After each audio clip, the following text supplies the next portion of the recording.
Magandang araw mga kabi. So for today's video, mag-update lang tayo sa kalapati natin. So pakainin lang muna natin tong kalapati natin na to. So bali may update pala tayo dito sa mga kalapati natin na to. Bali ano sila kanina, fasting. So itong kalapati natin na to, matanda na yung ninunungan ng mga foundation natin. Ito yung pinaka foundation ng isang linyada natin dito. So bali dalawang linyada na na hawak natin dito, yung pinaka foundation natin. So ito nga yung MG natin. So ayun yung John Arden natin. Yan, yung blue bar. So silang dalawa yung pinakamatanda na foundation line natin dito. So dyan lahat nagmula yung mga linyada natin dito na kalapati. Ayan.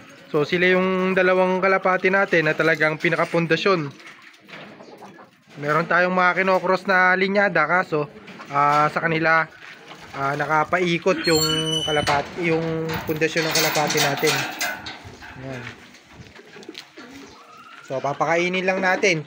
So bali ito palang matanda na kalapati natin na to, medyo mahina na siyang kumain. Kaya baka mamatay na rin to. So sa mga susunod na araw o ilang buwan, baka mamatay siya. Pero baka mapakain pa natin at gumanda pa ulit yung kondisyon niya. Pero pagka tumutuka kasi siya mga kabi, mapapansin nyo, yung ulo niya medyo tinataas niya ng buo. So hindi katulad ng iba na nakababad sa pagkain yung ulo. So siya, kung minsan pag kumain siya, kada tuka tataas niya yung ulo niya, parang malabo na yung mata niya. So hindi niya masyadong makita kapag dire-diretsong tumutuka. So hindi na katulad ng mga batang kalapate. So ganoon siya minsan. So try natin, papakita ko sa inyo mga kabi. Bibigyan natin ng konting pagkain kasi naawa ko rito mga kabi. Matanda na. Tapos yung isa naman, nire-recover natin. Ito. So kalahian niya yan mga kabi. Bali, lolo neto, ito. Itong kalapati natin na to. So bali, yan talaga yung pinaka-pundasyon namin dito na ginagamit na kalapate. So meron tayong mga ibang linyada dito na kumbaga sinusubukan namin pero hindi pa nga doon nakapaikot. So hindi pa na masyadong nakabalansyado yung pagkakabreed namin. So kumbaga wala pang napapatunayan. Ito kasi mga kabi, sa pinagkulang pa lang namin, may napatunayan na. Itong kalapati namin na to.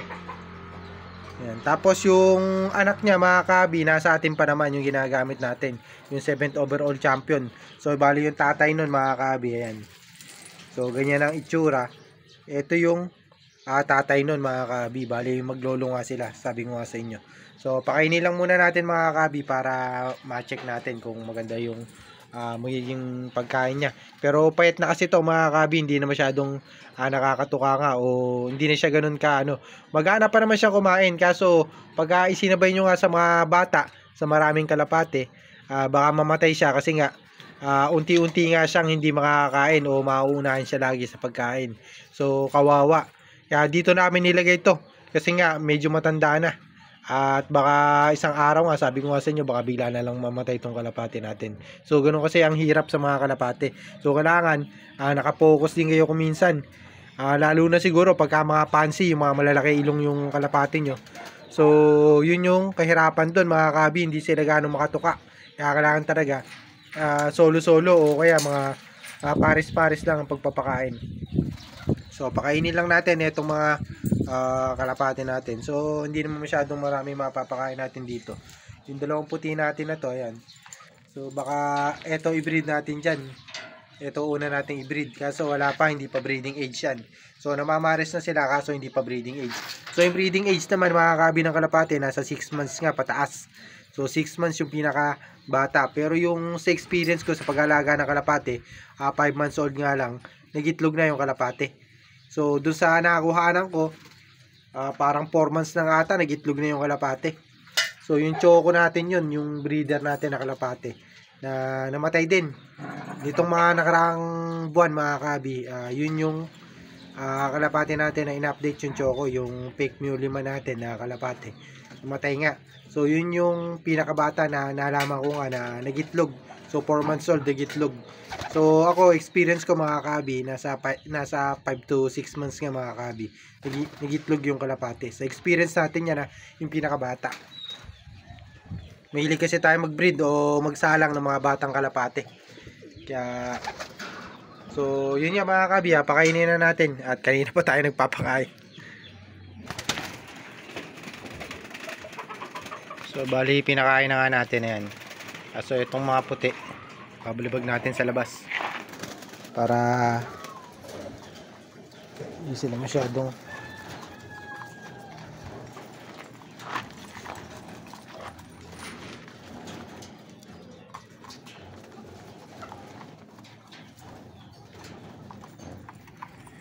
so binilibag ko muna yung dalawa ron. Ayan, yung dalawang puti natin para masanay ng mabilis na trapping. Ayan. So nakita nyo. So ganyan tayo magsanay ng trapping mga kabi. Tapos ito. So ayan, pakita ko sa inyo mga kabi. Pag tumuka siya, nakataas yung ulo niya. Hindi katulad ng mga bata na babad yung ulo. Ayan, pansinin nyo sa video. So ito, tips ko sa inyo to para malaman nyo rin para pag nagpapakain kayo, lalo na pag matatanda yung kalapate. Ayan. So, pansinin nyo, yung ulo niya pinakamataas lagi sa tatlo. Ayan. Tapos yung bata, tingnan nyo, babad na babad yung ulo. So, ito, galing sa sakit to, kaya medyo nakagitna yung ulo niya. Ayan o, nakita nyo, pansinin nyo. So, ito, bata, ito yung, kumbaga, parang prime age. Ito, isa na to. Tapos, yun yung matanda. So, tinataas niya talaga yung ulo niya na mapapansin nyo naman sa video natin. Siya yung pinaka, nag-aangat nga ng ulo. So kaya kung marunong kayo mag-obserba ng kalapate, alam nyo kung may tama o yung talagang mahina na yung kalapate nyo.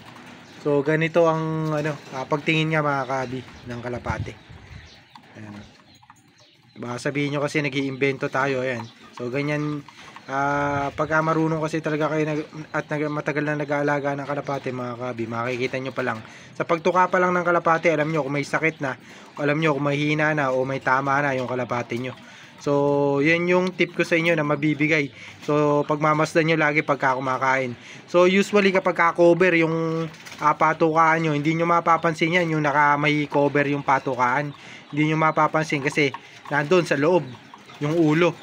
Kaya mas mainam kapag ganito yung patukaan nyo nasa labas. So, kaya nakikita nyo para alam nyo na kung humihina o malakas yung ibon nyo. Ayan o. Pakita ko sa inyo, ayan o. Nakapataas yung niya, ulo niya talaga. Ayan. So, tapos pagka tumutuka siya mga kabi, kung minsan natatapon pa. So, hindi yan dahil may sakit siya. Kumbaga talagang matanda na lang yung kalapati natin yan. Hinawakan ko kasi minsan to mga kabi. Nahipo nga natin, payat. So, yung kasama natin, kaya nilipat dito yan. Kasi nga, medyo pumapayat nga raw. So, ito, kadahilanan nga na ito, number 1, matanda na. So, siguro, more than 10 years old na to eh. Ayan o, 2012 pa yung singsing niya. So, kapag 2012 yung singsing, mga kabi, 2011 yan. So, kung 2025 na ngayon, nasa 14 years na to. Ayan, 14 years old na yung kalapati natin na yan. So yun nga mga kabi, hanggang dito na lang yung video natin at pumapasok sa kabilang loop yung puti natin, pakita ko sa inyo. So wag na pala, susunod na lang mga kabi, hanggang dito na lang. At pinakita ko nga lang sa inyo, ayun o. So sana maano pa natin, ma-recover pa natin ng tuluyan tong matandang pundasyon natin. Ayan, namamara ako. So happy flying sa inyo, God bless.